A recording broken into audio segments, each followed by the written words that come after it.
We see the story of Jesus going to the cross, and everything seems to kind of be hand in hand. And then there's this one character that seems to interrupt the narrative. His name's Barabbas. We don't even know much about him except that he's a murderer, a leader of an insurrection, a rebel. And why he's even mentioned, sometimes I'm not so sure. It's like, what? This is about Jesus going to the cross.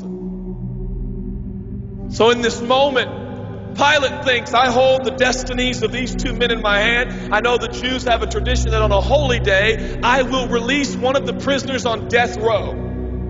Pilate stands on this audacious stage, who now presents Jesus, Son of the living God, versus Barabbas, the thug and rebel. He says, all right, who do you want? This is blasphemy. This has gone too far. There's no comparison. This is a rightful prisoner, a man who should be on death row. He's a rebel against Rome. He leads a rebellion. He murders people. He's a bad man. He's a thug and he's a crook. He deserves the chains and he deserves the crucifixion. Jesus? What has he done but heal, restore, deliver, set free, open blind eyes, open deaf ears, heal the lame and the leper? What has Jesus done? Who do you want? We want Barabbas. Yeah. Give us Barabbas.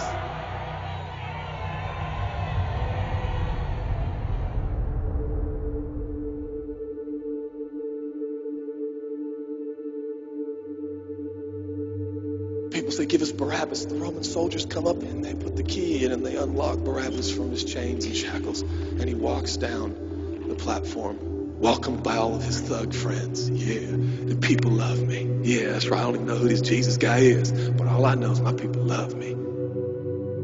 There seems to be no conscience in Barabbas. There's no record of him turning to Jesus and saying, I owe you everything now, for you have set me free. No, I don't see any of that in Barabbas. And God knew that. Jesus stood there, silent, for he knew the will of the Father.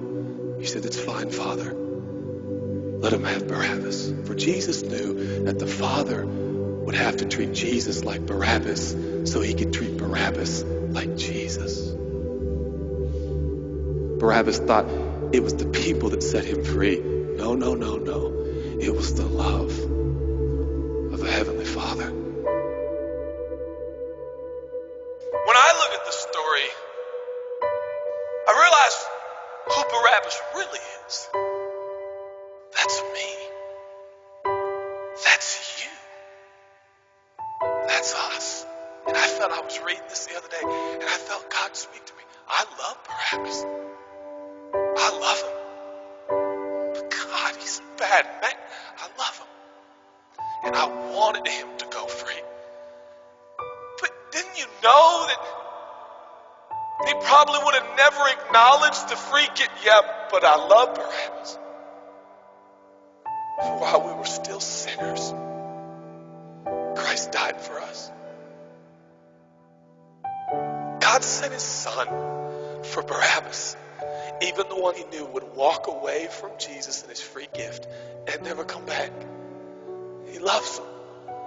And the nerve, the gall, and the audacity of believers to think, I got saved by grace, but now that I'm in this deep, dark place of bondage, I better work hard to get myself out. What? That's the opposite of the gospel. Are you bound? Are you held under the power of this temptation, this sin? Do you feel like it's controlling you? What are you going to do? I'm going to shake myself free. Stop it! No, you won't. You're no match for the powers of hell and the urges of sin. You will not overcome it, and you will never overcome it. You'll just be another statistic. There's no answer within yourself. Your own merit, your own goodness, your own discipline, your own devotion will not save your marriage and will not save your kids. There's only one. And he's the one that took your place. He's the one that stood silently on the platform with Pilate and said, yes, let him have Barabbas. Take me. How many times have I stood on that platform with Pilate and Jesus, and I'm the Barabbas, and they start to take my chains off, and I say, no, I deserve this.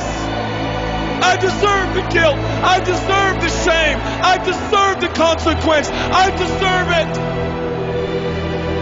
it. Jesus seems to look at me and say, no, son. Let me have it. Let me have your sin. Let me have your pain. No, God, I did it to myself. I deserve it. My marriage won't make it. This is what I deserve. I deserve divorce. I deserve poverty. I deserve sickness. I deserve it all. No!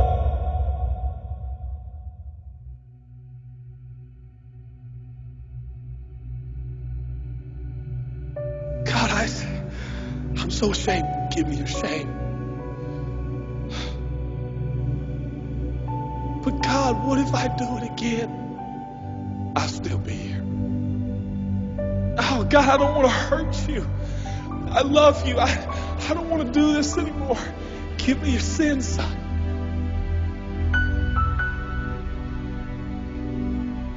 This is all we got. It's all I got. It's all you got. We can play games. We can play church games. We can pretend like some people are better than others and that's why they're blessed. Or we can all come to the honest conclusion that it's God. And it's God alone. The greatest challenge is not your discipline, your devotion, your focus. Your greatest challenge is believing the gospel. Could it be that there's a God with a love so scandalous, so wide, so deep, so vast, so high, so expansive, so welcoming, so inclusive? Let me have your sin, son. Okay. And I give him my sin. And I stand in this empty space of forgiveness and acceptance while Jesus walks off to the cross that I deserve. I see him walking to the post to be whipped. As I stand a free man, all the attention is turned now. And I feel the love of God saying, go, son, live your life. I'll pay the price. Where did we get off? Thinking that we were going to set ourselves free. It's still Jesus. It'll always be Jesus. It'll never stop being the power of Jesus. If his blood is sufficient for your salvation, his blood is sufficient to sustain you through every challenge and every sin and every temptation. Jesus is enough.